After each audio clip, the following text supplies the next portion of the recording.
Good afternoon and namaste. On behalf of Chairperson Uma Chigurupati and the Executive Committee of 2021-22, I, Priya Gasdar, Empowerment Committee Lead, welcome you to the first session of our Business Workshop series. A special welcome to the facilitators of this learning session, Dhruv Gupta and Mohammad Sajjad Ali of ITIC Incubator at IIT Hyderabad. You only have to do a few things right in your life, so long as you don't do too many things wrong.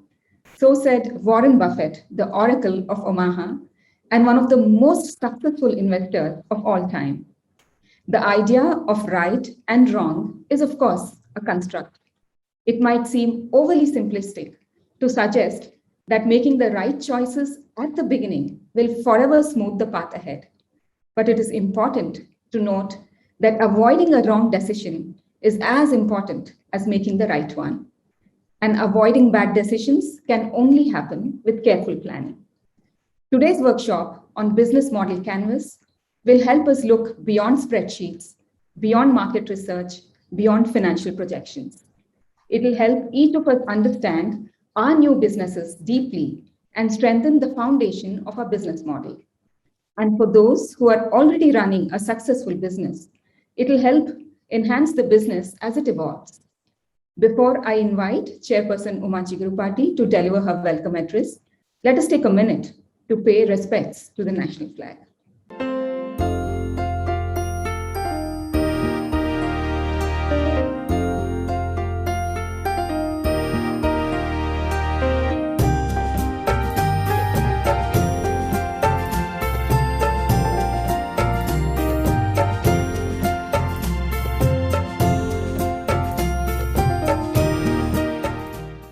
Jai Hind. And now over to Uma. Thank you, Priya. Good afternoon to our special guests, Dhruv Gupta and Mohammad Sajjad Ali of IIT Hyderabad, flow members from across India. As a true in most aspects of life, in business too, where there is a will, there is a way.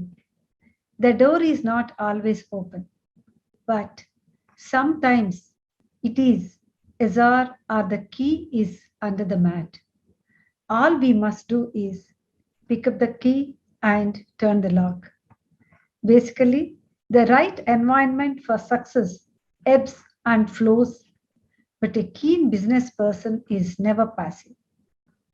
There is no frictionless ride through the business world, but preparation can make it a less bumpy, if not a smooth ride. At Flow Hyderabad, we envisage to create a collaborative ecosystem of learning institutions, women entrepreneurs, and mentors to foster a growth mindset for sustainable impact. To this end, over the last 3 months, we have organized a talk on MSMEs by Sri Jayesh Ranjan, Principal Secretary, IT and Industries, a discussion on investments and funding opportunities with Professor Surya Kumar of IIT Hyderabad and Mr. Ramesh Loganathan of IIIT Hyderabad, and a talk by Dr. B. Dayakar Rao of NutriHub on business opportunities in the millet industries for women entrepreneurs. The first round of the Flow IIT Hyderabad Idea Opportunity Validation Bootcamp was concluded successfully for 7 startups and new entrepreneurs. The month-long micro accelerator mentorship program is underway. This will be followed by a virtual pitching session for the participants. We invited members of the entrepreneurial community at Flow to offer their expertise as mentors, seek mentorship, enroll the virtual incubation program, or learn the ropes of angel investment. 48 members enrolled in all across the 4 programs for Flow Hyderabad chapter. 7 mentees have been mapped to mentors, and 2 of the mentors were connected with IIT Hyderabad for technology transfer. Some of the applicants were referred to Flow Marketplace, and for a few others, we are actively creating a business network. Today's hands-on interactive workshop on business model canvas is another step in the direction of enabling you, our member entrepreneurs, with the new age tools for business success. I'm sure you'll find it useful and make it a part of your business modeling and take it forward. I thank IIT Hyderabad for facilitating this series of workshops. I would like to mention today we have an interaction with parliamentary committee which consists of 32 people came down from Delhi to meet Flow members. We have mentioned about different entrepreneurial programs Hyderabad chapter had taken up, and they are very appreciative of all these programs. I would like to urge you all to make the most of the opportunities being brought your way. Over to Priya to take it forward. Thank you, Uma. Hope all of you are ready with the printouts of the document we have shared with you earlier. So happy learning. And with that, I invite Dhruv and Sajad to start the session. We are all so eagerly looking forward to. Over to you, Dhruv. Thank you. Thanks a lot, Priya. Thanks a lot, Uma ma'am, for your kind words. Okay, so we're a little short of time. We have around 1 hour, 15 minutes with us. So we'll jump quickly onto it. So I'll share a little bit of story behind what is actually a business model canvas. Okay. So, and I'll just tell you the rules of this interaction. So anybody has any question, you can just raise your hand and ask it once we let you ask it, and or you can just write it in the chat. Sajjad will be taking care of the chat and letting me know when to switch off. So I'll just so all of you have your business model canvas printouts in your hand, and you can see there are some around how many like 9 questions on it, right? So these are 9 boxes. Each box is a question, and if as an entrepreneur you can answer all those questions correctly, and they are not the answers are not contradicting each other, it's a good business model. Okay, it's a good business model, not a successful one. Okay, the condition of success is later, but it's a good business model, or if you can answer all the 9 questions correctly. Now you'll see the whole. Okay, I'll just share my screen so that I can also project it onto my screen. Okay, so I think it's projected now. So the whole business model canvas, you can divide it in 2 parts if you draw a vertical partition in the middle. So I can say value proposition, customer relationship, customer segments, channels, and revenue streams, which are all on the right side of the canvas. Okay, they are the front face of your business. Okay, these are the visible things. So I always compare a business model canvas with a theater show. Okay, you go for a 2-hour theater show, a play, you want to see a play, or you go for watching a movie, it is similar. What all you can see is one thing. Okay, this is all what happens on the stage. You know what value a business is giving, how they are managing relationships, who are their customers, how they are delivering that value, what are their revenues. That is all visible from the top. Then there is the left side of the canvas, which is the activities they do at the back, the resources they're using, the partners they're having, and what are their costs. That is all what happens backstage. So when a movie is made, you need to see like, okay, how they are financing it, where their costs are going, who is helping them with CGI, and I didn't knew how there is a special kind of audio dubbing which is done for props. So when when you actually walk, it never makes sound, but in movies you can hear sound of people walking. They're added separately, and there are experts for that. They are the partners. There are these activities to be done, right? Then there are promotion activities for your movie. So, like there are a lot of things which are not visible, but they are the most important things for your business. Okay, so that is how a business model canvas should be envisioned.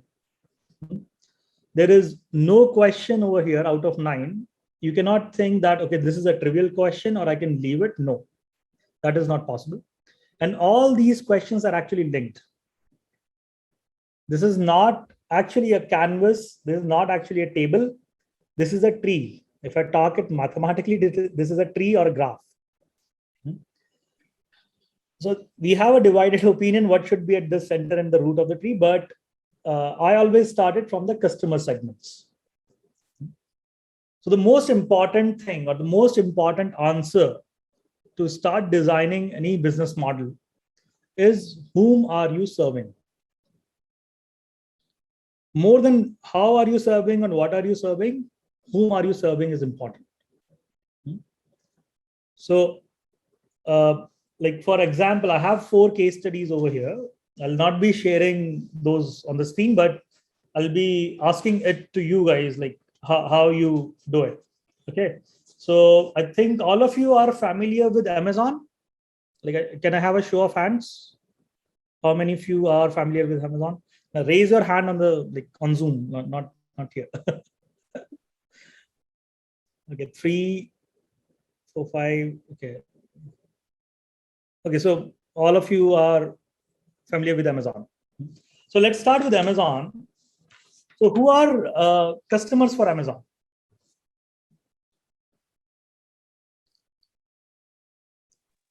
So anyone who would like to unmute and just tell me who are the customers. Everybody rather. Whoever goes to Amazon is the customer. Oh, so who are the customer segments for Amazon? So one is buyers for sure, right? Yeah. Sellers are also customers to Amazon, Yes. right? Yes. So there are buyers and sellers. Yes. But I also see there are brand pages as well. So there are developers and businesses also who are, because I have a business account with Amazon, okay, where we buy everything for iTech Incubator is bought from that kind of an account. So that is also there. So we have businesses, we have buyers, we have sellers. These are the 3 kind of customer segments Amazon handles.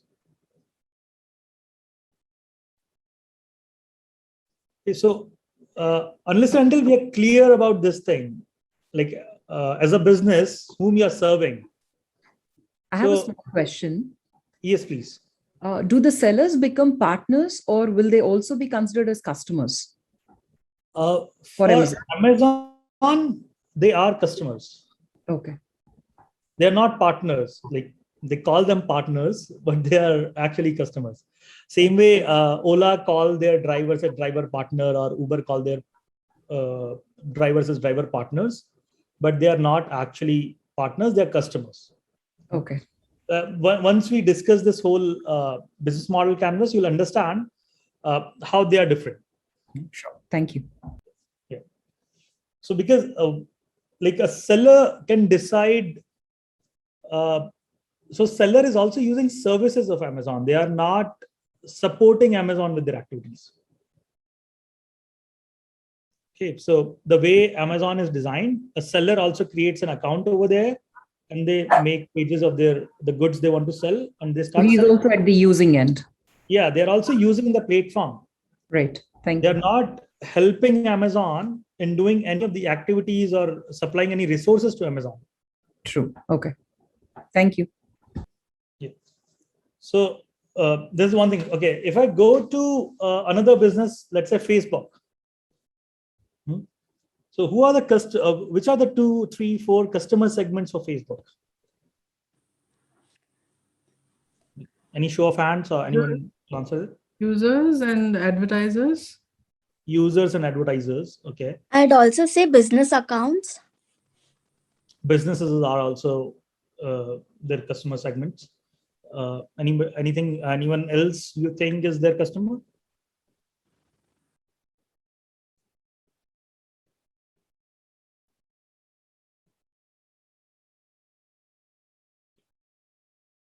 Anyone has got any more ideas, like who is Facebook's customer other than users, advertisers, and businesses?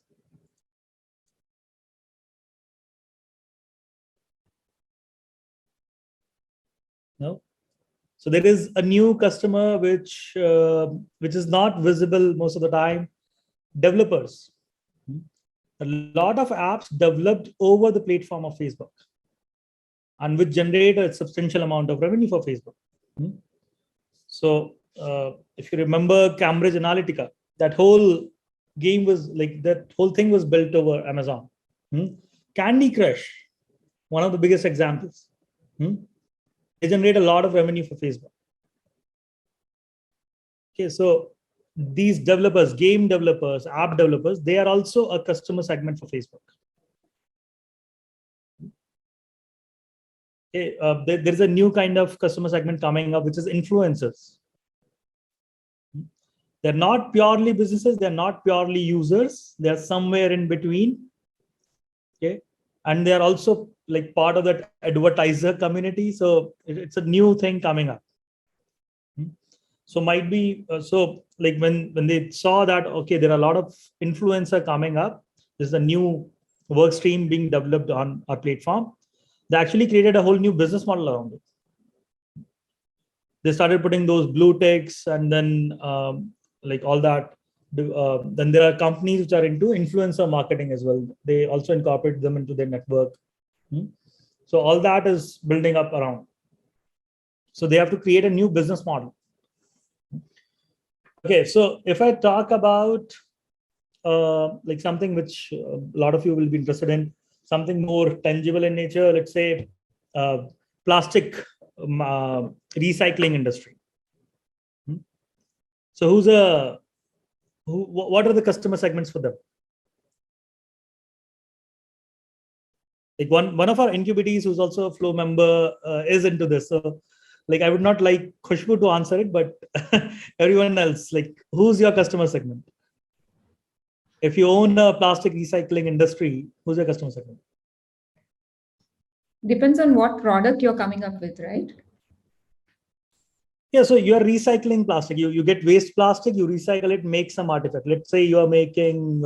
And you could make clothes. You could make fabric. You could make artifacts. Yeah. So take any one example and let's have it. Maybe flowering pots. Okay, so we are making flowering pots out of recycled plastic. So who are our customer segments? Yeah, probably starts from gardening tool, online selling platforms.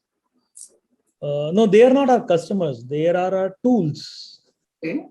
You could have B2B and B2C. So you could be selling to Accessories? other businesses who sell those products, like, or you can directly have your own brand and sell it. So your supply chain is not your customer. Okay. So if let's say I'm Future Group, okay, then Big Bazaar is not my customer. Somebody who's coming to Big Bazaar is my customer. I think it would be people who are, conscious of conserving the environment. So people who are, so all people who are conscious of conserving the environment are going to buy a People who are into recycling, and also like, the governments or the municipal authorities who are actually, facilitating the collection of the waste plastic to be sent to them. Now, your customer is basically a gardener who is buying the pot to plant. Okay. So someone who sees value in your product. No, so that's like we have to figure out, like we have to build the value in a way that your customer sees it. Okay. Like you can do vice versa. Like you can fix up a customer segment and then then figure out what are their problems and figure out a value. Okay. Or you can do the reverse. True. So like we make flower pots out of recycled plastic. Who's this? Who all are our customers? Like, what's the segments? What are the segments? So one is the end users who are conscious. One maybe is domestic users, I'll long-term, say. yeah, Yeah, so domestic it's a users. domestic user. And one People is like me who would like to put 20 plants in their house. and also RWAs nowadays, they are so huge, each of these communities. So I'm sure the builders will pick them up in bulk. Yeah, so that's a B2B segment, right? So like if you have, let's say you got Prestige Group in for you, Correct. okay, you will be selling 1 million pots a year, Absolutely. right? Just to them. Yeah. You get monthly, you'll be selling like much higher end designs to them. Yeah.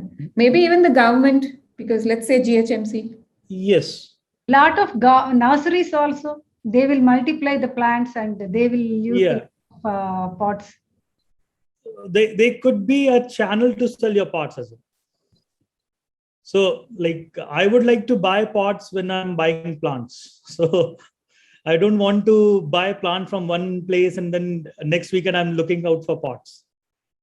So that's why I don't buy pots from IKEA, because they don't sell plants. So people find pots over there, but then you just buy pots and then you don't have plants to put in those pots for a month. So it's like add-on thing as well. So your customers will be majorly in 3 segments. One is domestic retail, okay, which is a mass market. Okay, individuals, small home offices, those kind of things, where the number of pots sold will not cross 15 to 20 in a single bill, right? Whereas there will be another segment which will be purely B2B or B2G might be, where an organization is tying up with you and buying thousands of pots in a single go. It could be a builder, it could be a municipal corporation, it could be a village panchayat as well, or it could be a nursery. So these are the 2 major segments. Okay, and I'll tell you why we are discussing this, why we need to segment out our markets. Because when we are talking about, let's say, domestic clients, the way we have to approach them and their requirements are very different than the way we have to approach our organizational and institutional clients, and the requirements will be very different. Okay, a domestic buyer will look for the designs, whereas institutional buyer or an organizational buyer, they will be more looking into the sturdiness of the product or the replicability and how well it gels up with their own designs. I'll give you one example. If your pots cannot be stacked up, an organizational player will not be interested in it. Because for them, warehousing cost is also important. So in how lesser space, how many pots you can stack up, that will be one of the criteria for an organizational buyer, but not for a domestic buyer.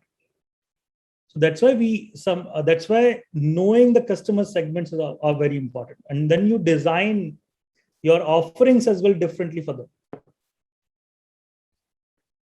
Okay, one more last example, that is Airbnb. How many of you know about Airbnb? You understand, like you think you understand their business model? Yeah. Okay, a few raise of hands are there. So who all are their customer segments? What all are their customer segments? The tourists, first of all. Renters and people who want to give their properties for rent. Okay. So guests and businesses or hosts. Who else? The service providers like housekeepers and Okay, that is one. So handymans and service providers. Maybe But are they the clients? Are they the customers for Airbnb, or are they the customers for the hosts? for Airbnb also. Not customers, service providers, you can call them as. No, but service providers are not dealing with Airbnb at all. Yeah, the people who are managed. Okay. Yeah, so they are actually being hired But hired they by hosts. have the chain, right? Yes, so they're part of the system, but Airbnb cannot do anything for them. Like there is no service given. They're not utilizing any service of Airbnb. Yeah. We could say businesses or something like that, because they Corporate offices also. I think. and they're changing the model, work from home. Yeah, so Airbnb call them experience providers, like tour companies, specialists, like who plan these tours, and travel companies who book, who are into ticket booking and all. They're also one of the customer segments of Airbnb, and Airbnb usually call them experience providers. Okay, who else? Bloggers. Bloggers, yes, bloggers are. Who else? We're missing a much bigger market segment they have. How about real estate developers or consultants who develop and give it on? So actually, Airbnb doesn't deal with them, but hotels, yes. So not directly with the real estate realtors and real estate developers and all, but yes, if there is an independent hotel, that is where Airbnb considers them as a market. Okay, so even hotel chains, there are a lot of hotel chains who are part of Airbnb now. So we are still missing one very big Corporate offices. Online marketing providers. No. Actually, Airbnb consider them very, very important. So they are the photographers. So Airbnb has a complete portal for photographers just for the photography of every Airbnb. So they hire them out. I mean, they commission them to go and take pictures, or how is it? Yes. The hosts are not supposed to put up the pictures. No, host can do that, but Airbnb also give a host this service through registered photographers. So Airbnb has partner photographers who could be hired by any host for the photography of their place. And Airbnb actually make quite good revenue from these photography sessions. And that's the major. Yes, please. Good evening. Yeah, so these are the major segments for Airbnb. Now think of it, like as many number of customer segments you have, you need as many different offerings. How was your day? So you need to define, once you are clear. Can I request everybody to go on mute, please? You can unmute yourself when you need to answer.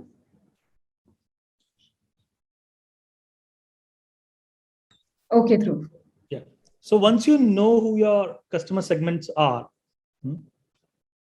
so for each customer segment, you'll figure out what are their problems which you're going to solve. And there you're going to define the value you're going to give to these customer segments.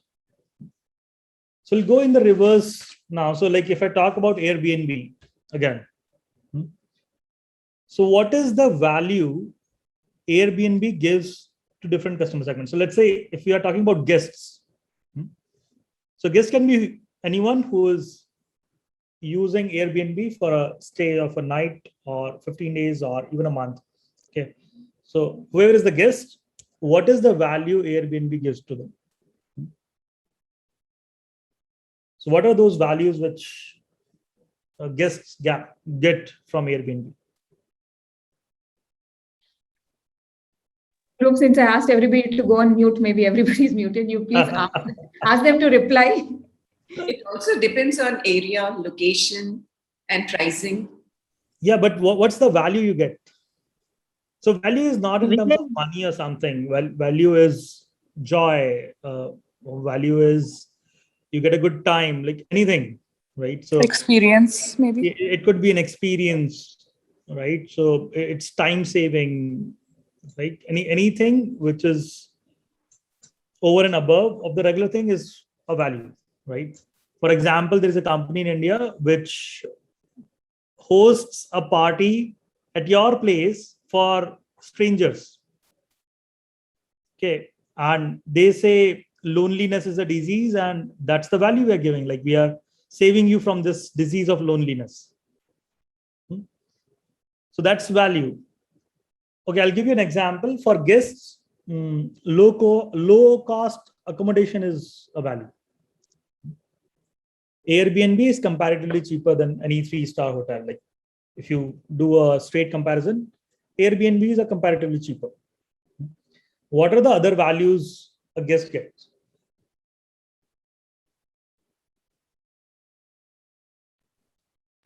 Sometimes there's food on the house. Sometimes, they have a tie-up with, transport. So Comfort of like similar to your house. So sometimes it's just like you're living there. free Wi-Fi, good library. Okay, so shall I say it is a It all variety of depends on area. choices? Yeah, city to Kind of city. I think choices you it get for a location is like, usually if you are looking for a place nearby an airport, you will not get like classy options. You only get 4-star, 5-star hotels over there, right? So the kind of choices you get a homely feeling, so that's one thing. So a variety of choices, a variety of budget is there, right? For the same location, you have multiple budgets possible on Airbnb. What else? It's an extension of a homestay, right? So you get about many things, the surroundings, and you can stay for long at a Shall I say unique options, like which are not usually available? Yeah. How about the space? You get enough space. Like if you want to stay for longer, also not like a hotel room where you are just in one particular room. Where you get more space, also, right? The comfort of not staying. always, like not always. In compared to hotel, it depends on the particular host and the space they are offering, right? So sometimes you get one single room without a cupboard and a shared bathroom. Sometimes you get a whole apartment, like. So those kind of options, and the best part is the unique options, right? You can. I had once hired a tree house in Goa, right? So like those rented a tree house in Goa. So that's a very unique option that you will not get anywhere else. If I go to any other book, even on booking.com, I'll not get it. This is not available on ClearTrip or Make My Trip or anywhere. Also, if the host is living there, I have seen that they feed you with the best of the local cuisine and all. Yes. You can meet friends. So these are experiences that you would not get otherwise. So unique options, unique experiences, right? These are the value Airbnb give to any guests. Same way, what are the values given to any host?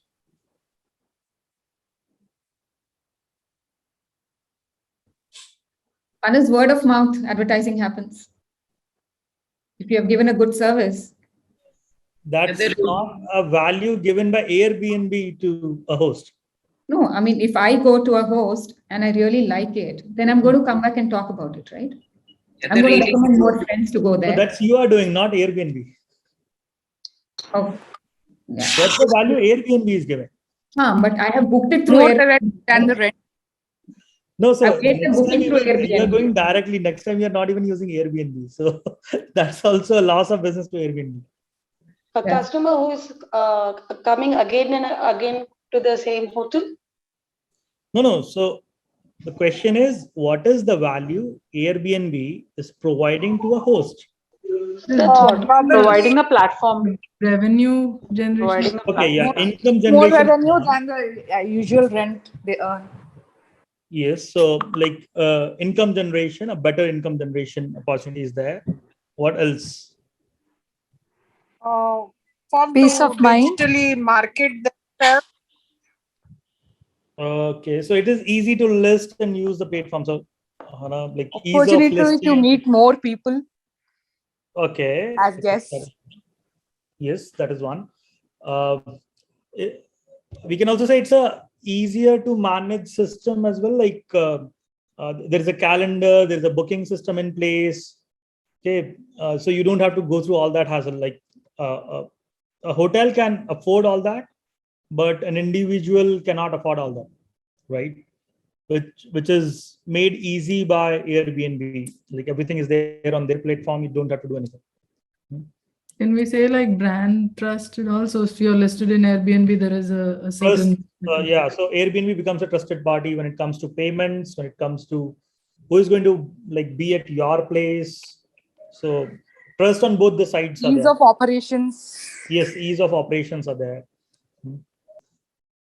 Okay, and we forgot one bigger thing, who was that one of the customer segments, access to photographers.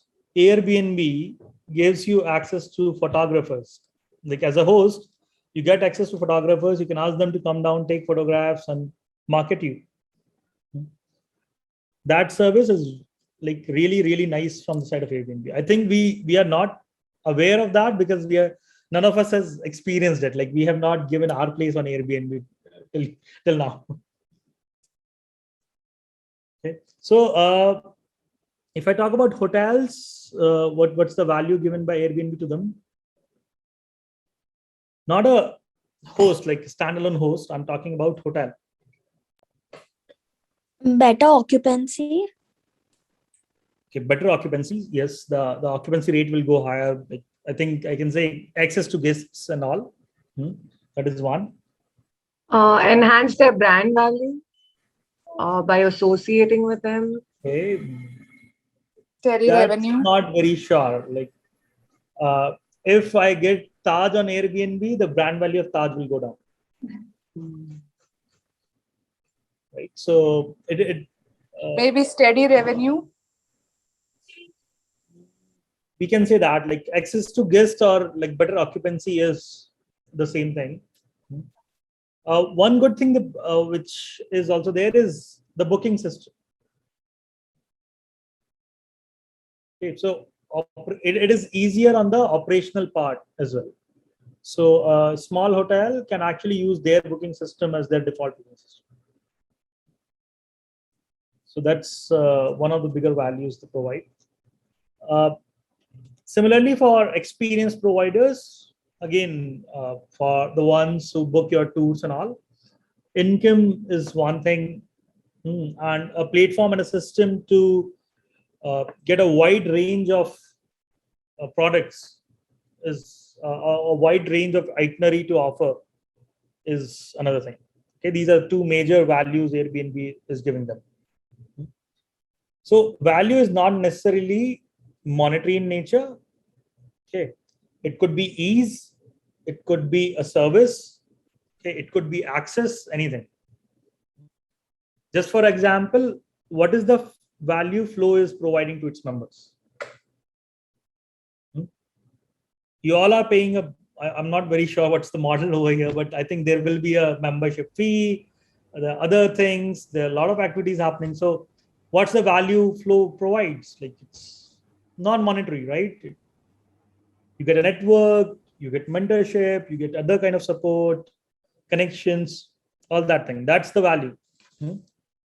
Same way, if I talk about the plastic recycling, we make recycled plastic pots.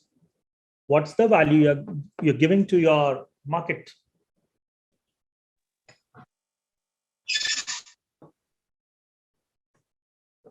Eco-friendly products, sustainability. Okay. So that is one. It is eco-friendly, sustainable in nature. What else? There's an emotion attached to it as well when you're picking up such stuff. So eco-friendly है मतलब वही तो emotion है. Like, so environmental benefit is an emotion. I always say this thing.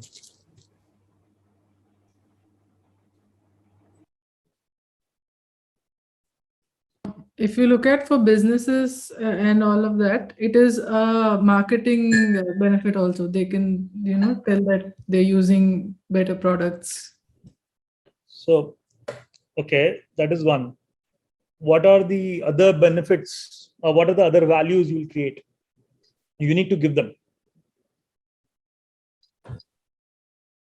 Convenience. What's the convenience factor over here? Like, we make recycled plastic pots. So what's the convenience? It's just that Airbnb has a brand value, so it can kind of make it convenient for the other hotels to use their name. No, we are onto the another problem already. We are on the next business model, which is we make recycled plastic pots. So what is the customer segments are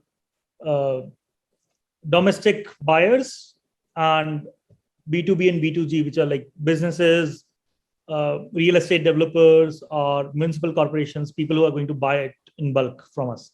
Okay. So what are the values we're going to give to them? Responsible citizen, I mean, you are trying to be. First and the foremost is the cost. The cost is half the price of the virgin plastic. So competitive pricing is one. Yeah. Okay.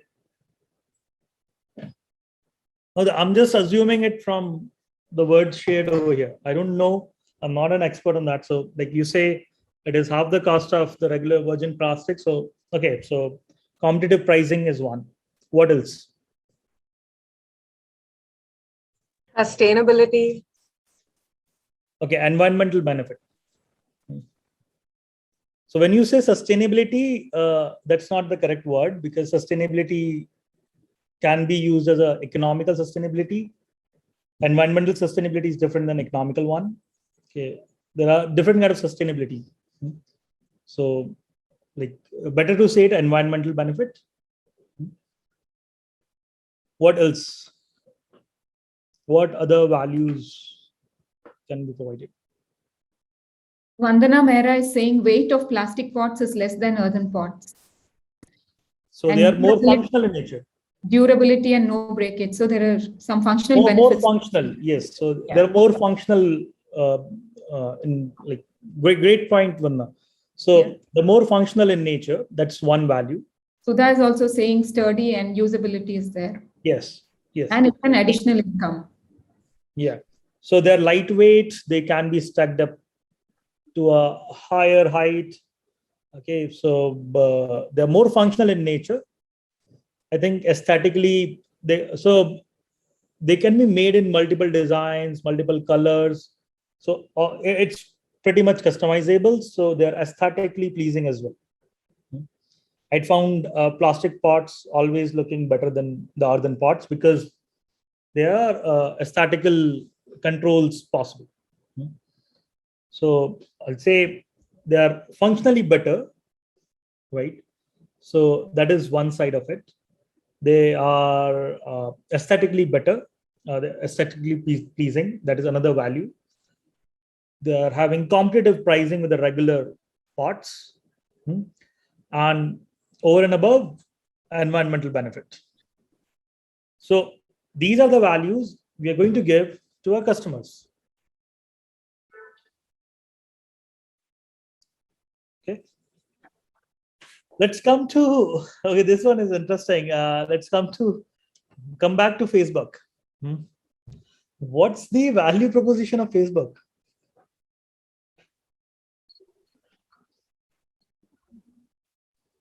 Connecting and networking. How many of you are on Facebook? I think all I of think you. everyone, yeah. Is there anyone who's not on Facebook? They can raise their hand. Okay, no one is here. Everyone is on Facebook. So what's the value Facebook gives to its customer segments? We know, okay, let's talk about users. So what are the value users are getting? So basically, they create a more connected world, and without you having to actually pay anything for it. Okay. Yeah, that's what Mark always says, like connecting the last billion of the world. Yeah. So one is that. What else? More visibility. Okay. So visibility is for whom? For businesses, not for the users. As a user, I don't want visibility. So you're always updated with what's going on. Okay. Yes, that is one. And now you can also see like news, and that's one of the platform where you can consume like news and the going on. So somebody also said entertainment. It's kind of an entertainment platform now. You can also purchase, buy things, marketplace, and access. Yeah, so that's a different customer segment. I'll say that's for businesses. That's not for individuals, right? So as an individual user of Facebook, I get connected to my acquaintances, the people I know. I'm updated with news from there. Okay. What else? Like it's entertaining for me as well. Like it's a good way of passing some time, getting to know, informed about upcoming events and all. Okay. I got to know, like I'm updated with the news of the businesses as well, right? The kind of businesses I like, I'm updated about them. So that's one sector. So like if you follow iTech on any of our social medias, will be knowing that, okay, the kind of stuff which goes out from iTech every day, right? We have one dictionary word coming out about entrepreneurship. Okay, we are actually establishing our own dictionary of entrepreneurship, and these are the pages coming out of that dictionary itself. There is one global news about entrepreneurship coming out every day from there. So that's like a lot of people take it as entertainment. A lot of people take it as infotainment. Okay, that's there, right? So that's for the users. If I talk about advertisers, what's there? Reach. The number of people that they can reach. Okay. And at a very But minimal number of cost. people they can reach is not the accurate answer over here. See, you can even target your customers, right? Yes. I mean, you can reach a targeted customer. You can reach a niche segment of your customer also. So relevant targeting, that's the value. Like, yes, it is. Sometimes it's not affordable. The correct word is not affordable. Like, what's affordable for Mukesh Ambani is not affordable to me, right? So affordable is a very, very relative word. We should not say it's affordable advertising. We can say it's a very much targeted, okay, and customizable thing. Okay. So for example, if I have a budget of 100 rupees a day, I can still do marketing using 100 rupees a day, which is not possible in other channels, right? Other than social media, I cannot do budget dependent marketing. If I go to a marketing agency and say, like, look, I need certain TV ads and my budget is 1,000 rupees a day, it will not work out. Or I say, look, my budget is 1,000 rupees a day, but I want some newspaper ads or even flyers. They'll say, sir, nahi hoga, ye bahut kam hai. Whereas over here, so it's like MOQ, or the entry barrier is much, much lower than what's there on the other platforms. Then yes, so that's very right over here. Marketing tools they are providing. They do help you in figuring out insights, how your campaign is doing, which kind of people are liking your product, what's the response on your advertisement and all. Okay, so those tools are also provided by Facebook. That's a big value, which a newspaper will never tell you, right? Which a TV ad will never tell you that who actually saw your ad, who likes it and who doesn't. Okay, so those kind of tools are also a big value. Okay. So same way for Amazon, what's the value? We have 3 kind of customer segments. We have buyers, we have sellers, and we have businesses. So what's the value these 3 market segments getting from them? So for buyers, they have everything on, at a clicks, just a click away, and at the convenience of their home.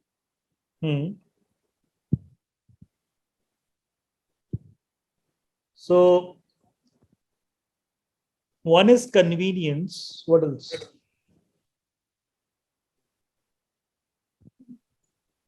Ease of use also, like you can have different payment modes, or you can have cash on delivery, whatever it is. Those are features of Amazon. Those are not the value. Yes, so Pratibha is right on the point. Variety and choices, that's one thing. The amount of SKU you get over there, right? They call it SKUs.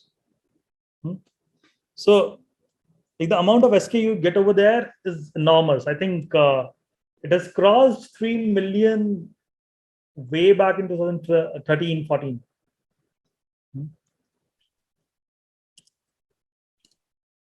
And Amazon also means entertainment during the pandemic. I think all of us are hooked to Amazon Prime. Yeah, that's something that's the affordance of that's the word over here is affordance for that. Okay, that like it's like you own an umbrella and you use it as a weapon as well. Okay, so that's the affordance of what they're offering, but that's not the value they give. The value they give is low price, fast delivery, right? And the best thing is wide selection of products. So, for example, I think Amazon has almost 50 billion SKUs right now. If I talk globally, it will be like if now we can even get a lot of products from Amazon.com and Amazon EU and all. So like collectively, what you can order from India is crossing 1 billion, about to cross 1 billion soon. Okay, that's the convenience. Last week, I ordered a book from Europe. Okay, it's not available in India anywhere physically as well. I ordered a book from Europe. It will be delivered sometime this week. Okay, that's the convenience. Okay, so convenience is not just like mil gaya. Convenience is, they've defined convenience using 3 things: low cost, wide variety of products, wide variety of selection, and fast delivery. These are 3 things which makes convenience. So for buyers, it's convenience. What about the sellers?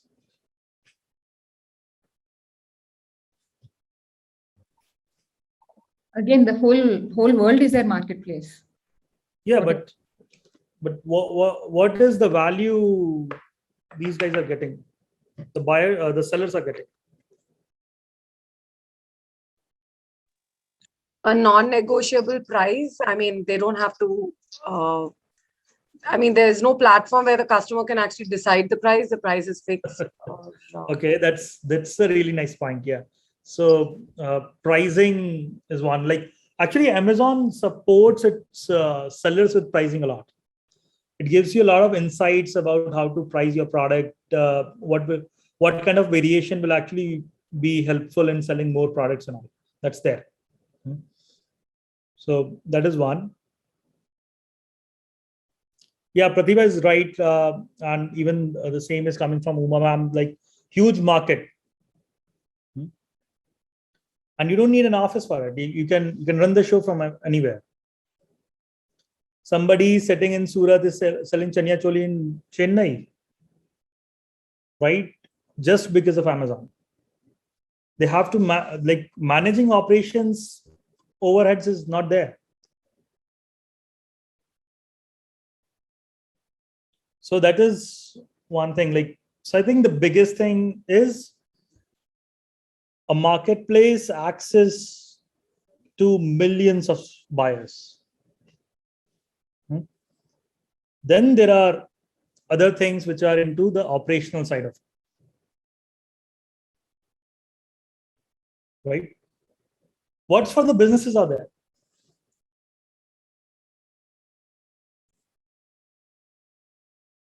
What benefits does business get?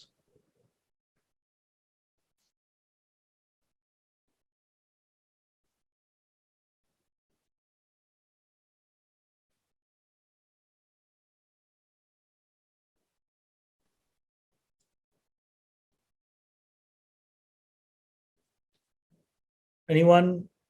Platform to showcase their products. No, that's what sellers do. For businesses like institutions, the offices, like we buy our office supplies through Amazon only. And the benefit is we don't have to crack rate contracts with multiple vendors. So that's there. We don't have to go in tendering process. So bulk buying is very easy over here. So what typically happens is if I want to buy, let's say, like one of the recent purchase we have done is we've purchased a few fire extinguishers.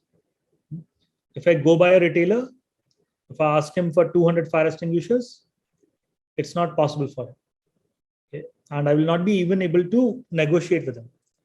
Whereas the company which makes fire extinguishers, they have a bulk buying option for business accounts.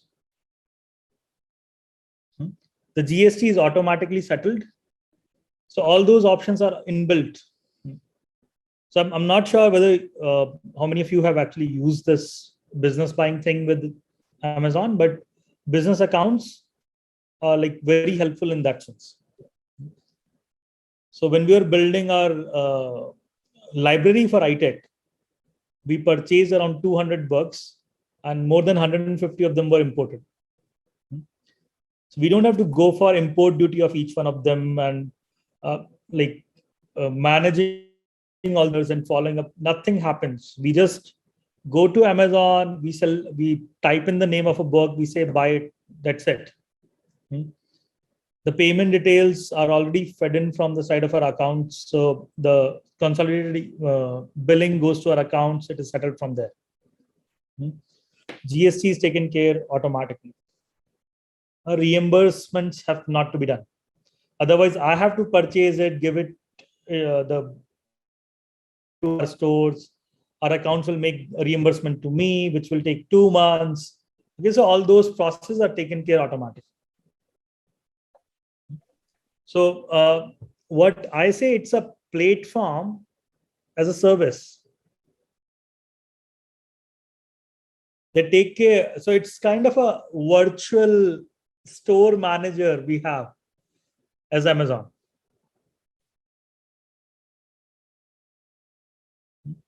So our stores know who has ordered what for the office. Okay. Accounts know who has made what payments have been done through whose accounts. Okay. The reimbursements happen automatically. GST is taken care. So it's a very nice service they're giving through their platform. That is what coming for the businesses.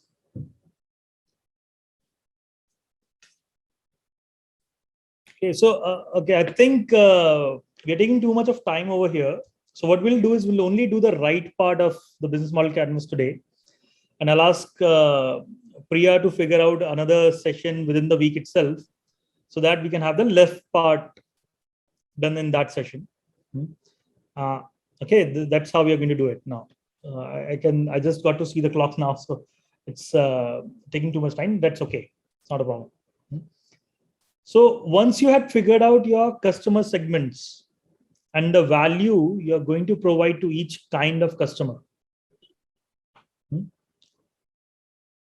the next thing we always talk about is the channel. How this value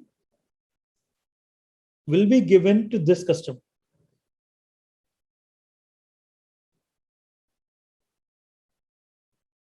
Okay, if I talk about Amazon,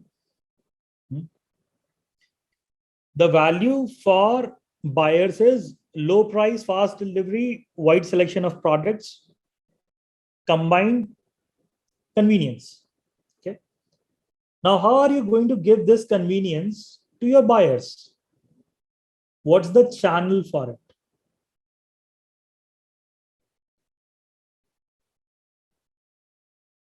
So how Amazon is giving this convenience to us?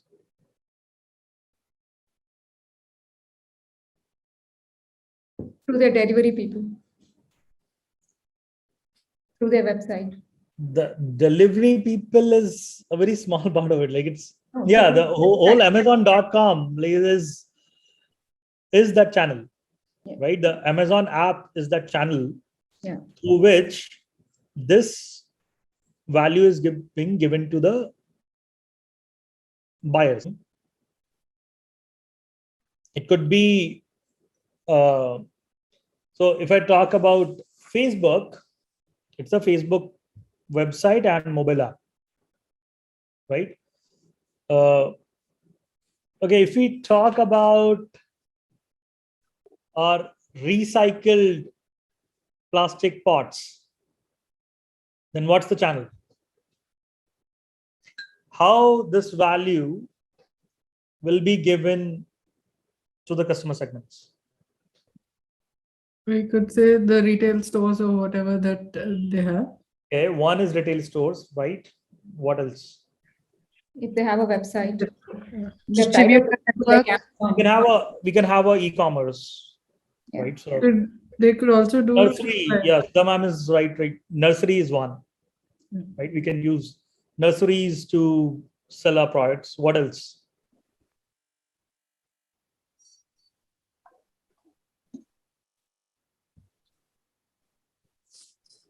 Furniture stores. Like furniture stores could be one of the channels through which will deliver these pots to our domestic buyers. There are retail stores which are, flower shows, and that's one channel. Exhibition and flower shows. Online stores, retail stores. We can be direct to customer as well. Like we can have a hotline number for it. I don't know. It doesn't work well in India, but internationally there are a lot of businesses which are built on hotlines. It could be 1800 recycled pots. You dial that thing and done.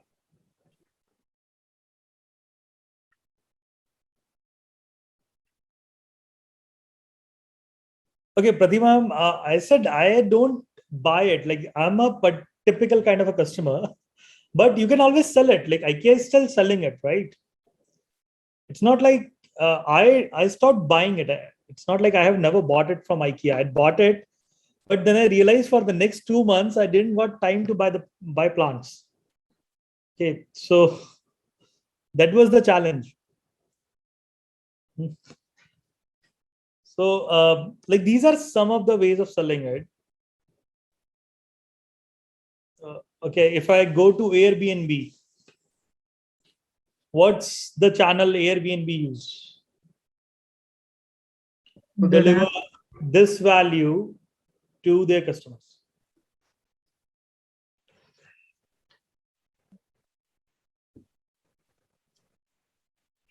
Their app and website. Their app and website. Okay. So I think this is a very fairly simple concept, but the more complicated concept is the question right above the channels is customer relationships. Once you know who's your customer, what value you're giving to them, and through what channels you're giving to them, the next very big thing is how you're going to build a relationship with your customer. That's more important. So if I talk about Airbnb, what is the customer relationships they're building?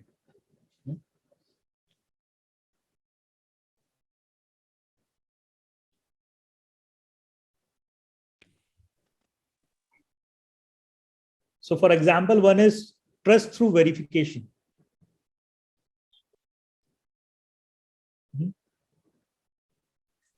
So because the host and the guest both are verified, this is a big relationship they've built, which is trust through verification. That's a relationship they've built. What else? It is like giving. Yes, Padmja, please. It is like giving a home away from home. No, that's the value. What's the relationship they're building? So it's the home. The host as such. From the side of Airbnb as a company, that's not their role. Okay. As a host, yes, but as Airbnb, I'm managing bad behaviors and risks. Safe. Right. So I'm managing that relation. Like that is one of the relationships I'm working on. So I have to manage bad behaviors. I have to manage risks involved. I have to create tailored experiences as well as Airbnb.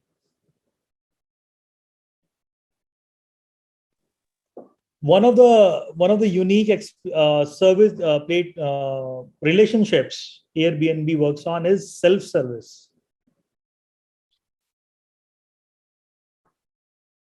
Okay, so if you go through when you book an Airbnb and the host doesn't live there, they have a very good operational flow design for helping you with self-service. How you will check in, how you will check out, how you'll ask for help, everything. So that is another relationship they have to work on.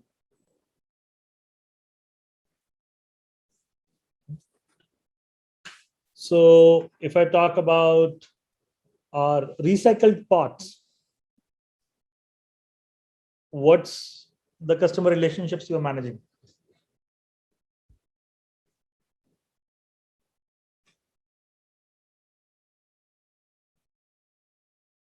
What and how we are managing these relationships?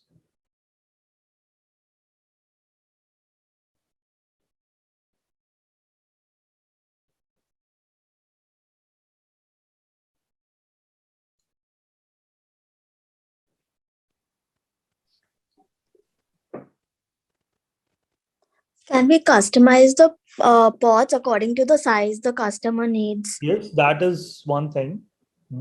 So customization, tailor-made solutions could be, tailor-made products could be one of the expectations from our customer, and we can build a relationship on that, which IKEA doesn't do for me, right? Word of mouth marketing could be one relationship we are building. We are expecting, we are working on. Social media engagements and web-based engagements.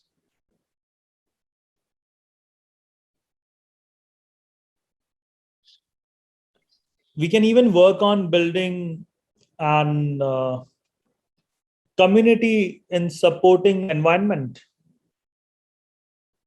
That's a relationship which we are expecting or building between the company and our market segments. Can we say like transparency or something like that? Might be. Because some of the plastic recycling, they say you can trace the bottles where Yes. or things Yes. like that. So like it depends on what model you're building, right? So that is specific to your business. If you say, okay, the plastic I'm using is traceable, it's transparency. I know one company called Earthizest. I do buy a lot of stuff from them. They have a loyalty point system. So I use a product for 2 years, 3 years, I give it back to them, and I gain 30% loyalty points, which I can use for buying the next product. Because I didn't throw their product in the garbage. They upcycle it again. Okay, so loyalty point system could be one. So there are multiple ways of creating this relationship. One, like you said, traceability. One could be loyalty point. Then you can have reducing carbon footprint is one thing. So for B2B in particular, let's say if AWS comes to me and say, I want to buy 10,000 pots of yours, and we are going to put one pot in one plant in a pot next to every server we have. So they have 30,000 servers in Hyderabad. Like it's a 3,000 rack data center they have. That means 30,000 pots, right? So like by putting 30,000 plants, they will reduce they will offset their carbon footprint by some numbers. So that could be another way of building relationship. There could be a lot of different ways of building relationship, seminars, open houses, okay, those kind of things as well. Okay, for Facebook, for a social media platform, this is a tough one.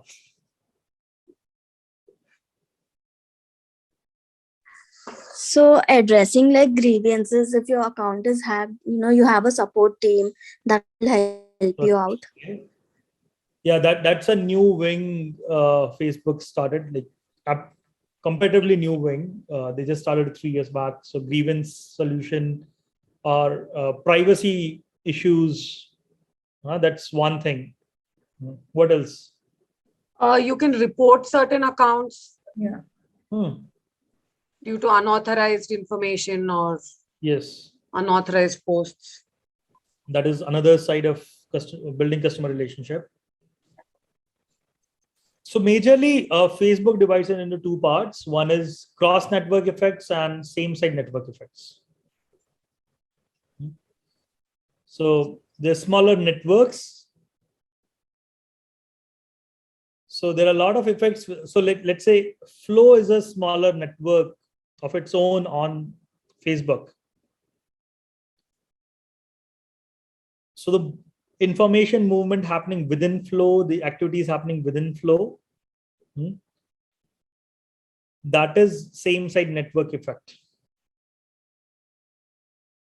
Okay, and then there is a cross-network effect where something which is similar to Flow tries to penetrate inside Flow, or something where Flow becomes a market for someone.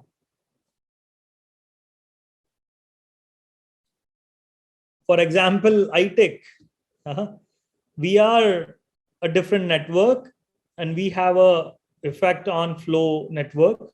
So it's a cross-site network effects.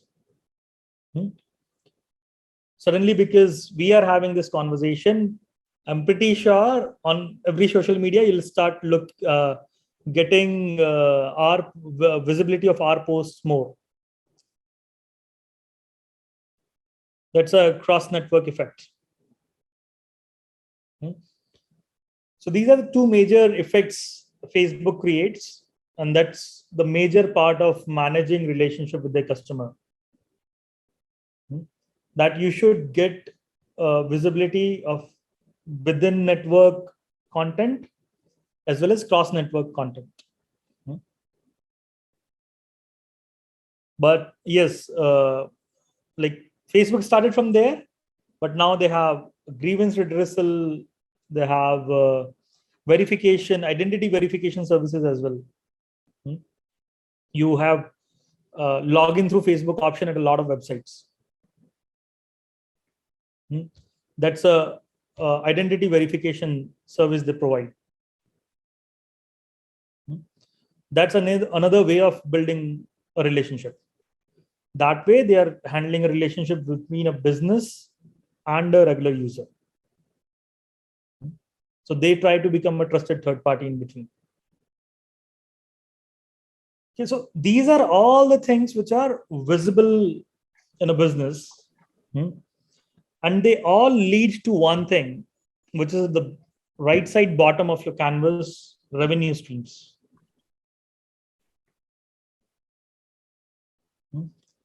The value you provide to a customer with whom you have built a relationship.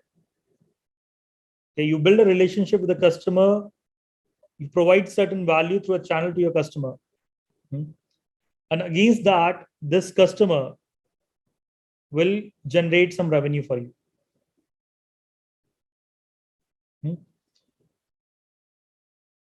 And all these revenue streams, the ways in which you can get revenue, should be listed in your revenue streams.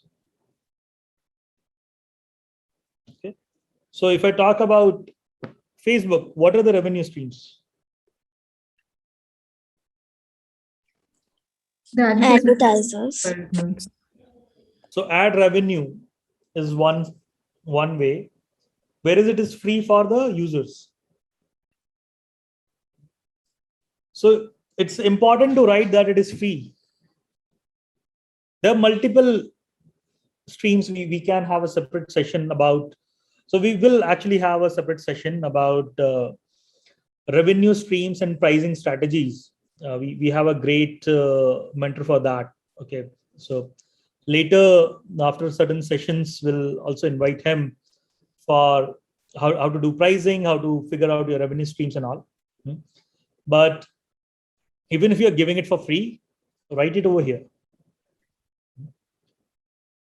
You'll realize in the next session when we'll talk about the power of 10, like why we would like to write everything over here.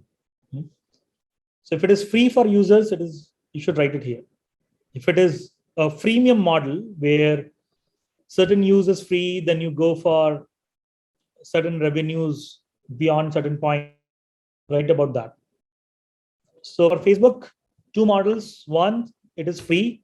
Other one, ad revenues. Okay. For our recyclable pot venture, what are the revenue streams?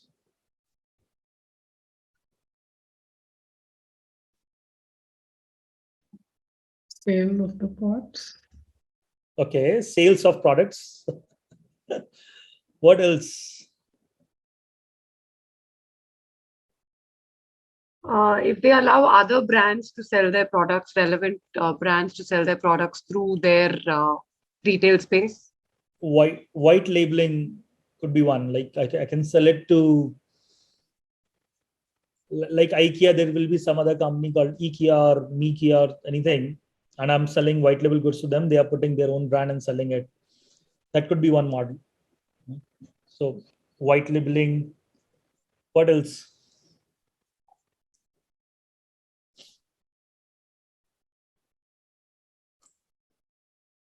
If you do like any after sales service, like if you offer some repair or return or something like that.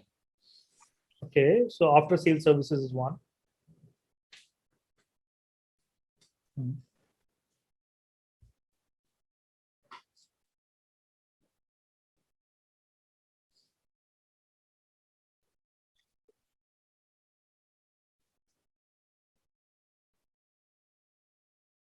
We can also do sales of recycled waste itself. Rather than making pots out of it, we can just say that we can sell the granules, or I don't know what all different shapes or things possible, so that somebody else will make some other product out of it. So you can sell yes, so plastic liner, not other products. I'm saying like what we can sell is the raw material for other manufacturers. So we recycle the waste we are getting, and recycled waste we are selling to other manufacturers. That could be one way. Donors and sponsors, right? We can go in a hybrid model and also get donors and sponsors.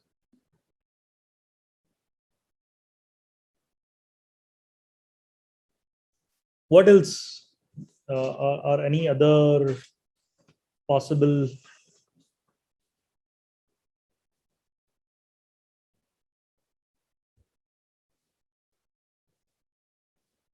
Any other revenue channels you can see?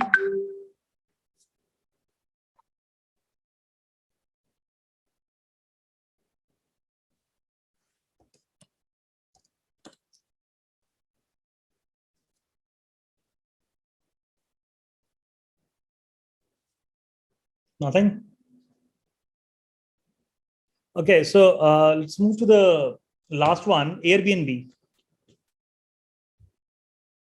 Commissions are their major chunk, like, so they do charge commission to hosts, they do charge commission to hotels, they do charge a transaction fee on every booking we do. And what else? Like, I think they're charging commission from the photographers. So like commission is their major revenue stream. Okay. Then we also have to say free for users for signing up and all that. Yeah. So just to plan things in your head, it's free. Okay. So this is the right side of a business model canvas. I'll have a talk with Priya and we'll figure out what we should do with the left side of the canvas. Probably in a day or two itself, we'll like to plan it. So that we'll not lose on it, and then we'll move on to the actual homework I want to give you. Or let's do this thing. Yes, I can give you the homework and you can fill the right part of it. Like whatever is your understanding, you can fill the right part of it. So this is a funny company which I always use. It's evolving since last four years in my head. Okay, let's think of something which is a combination of Airbnb and Uber just for toilets. Okay, so I'm somewhere and I want to use a washroom.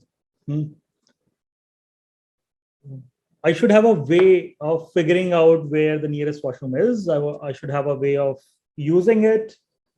It might be paid, it might be free, it could be anything. Like I'm just giving you a cue. Build a business model around it. It's just build the right side of it. What is the customer segment you're targeting? It's like it could be different, right? You can target for masses, you can target it for specifics. Okay. I would like to see multiple models where you involve businesses, where you make your own toilets. Anything is possible. I would like to call it Air PNP. Okay, not BNB, PNP, Air P and Poop. Okay, so let's call it Air PNP and build a business model for it. And let's see how scalable model we can build. We'll talk about its sustainability, profits, and all in our third session. So this is the first session. We have only discussed the right part of the model canvas. Okay, so we're going to build a company in our heads, which is Air, P, and Poop. It's like, I want to use a washroom. What should I do? Like you should have a solution for it. This company should be the solution for it. It could be an Airbnb model. It could be an Uber model. It could be an Amazon model, Facebook model. I don't know. That's completely your choice. Start building it. I and Priya will figure out when we can have our next session. We'll try to have it at the earliest, and then we'll discuss what goes on the left part of the model, and then we'll build the whole model for Airbnb.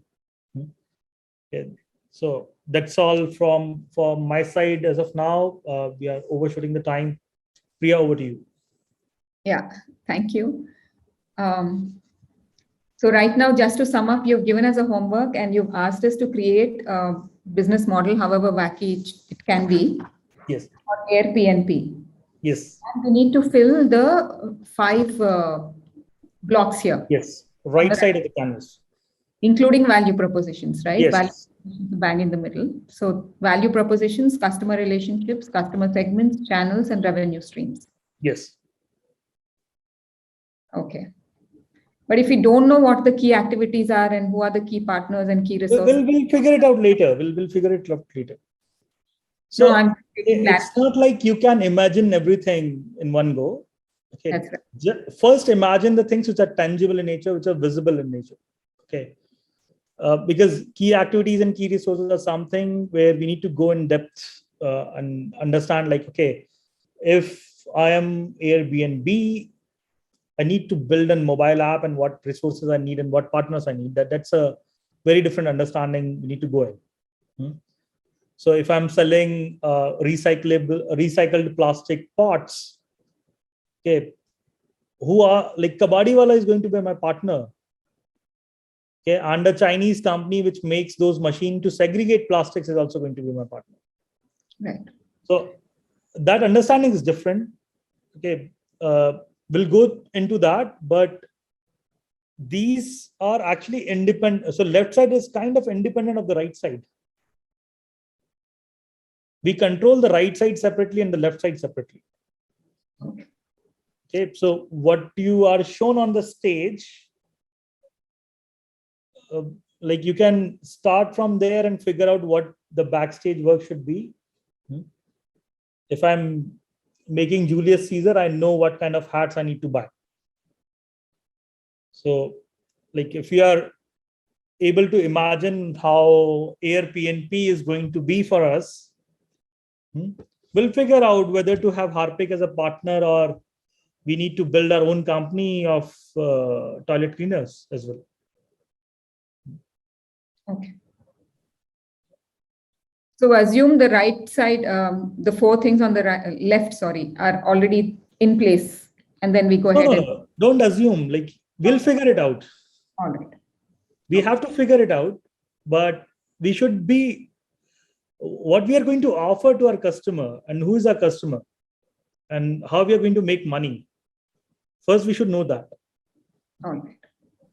So if I know I want to build a bicycle, I will figure out from where to buy brakes from and from where, or do I need to make tires myself?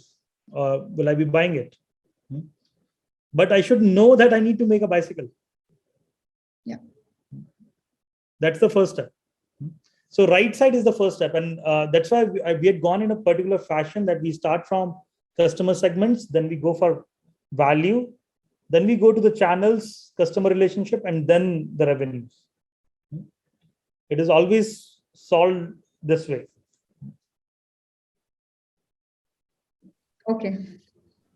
Fine. So we'll conclude for today. And yes, I'll get back to you and to everybody here on when we can do the left side of the business model canvas. And thank you so much, Dhruv, for doing this. And thank you for Sajid for pleasure is all mine. Being your backup. And on behalf of the Empowerment Committee at Flow Hyderabad and Chairperson Uma Chigurupati, I thank all the attendees from across Flow chapters for being here today. And initially, I had thought our next session would be on powers of 10, but I think our next session will be, part B of the same thing. That is business model canvas. And stay tuned to our broadcasts and, please benefit from the learning sessions that we are bringing to you in collaboration with the best of the knowledge institutions in India, like IIT and IIIT and IIMR. And please reach out to the empowerment team for any assistance in the areas of incubation, mentorship, and angel investments. We had earlier floated one expression of interest, out of which we had 48 people responding, and we may come up with a second round. So like I said, please be alert and stay tuned, because our mentee-mentor programs are going on very well, and we're getting very good feedback from our participants. So thank you so much.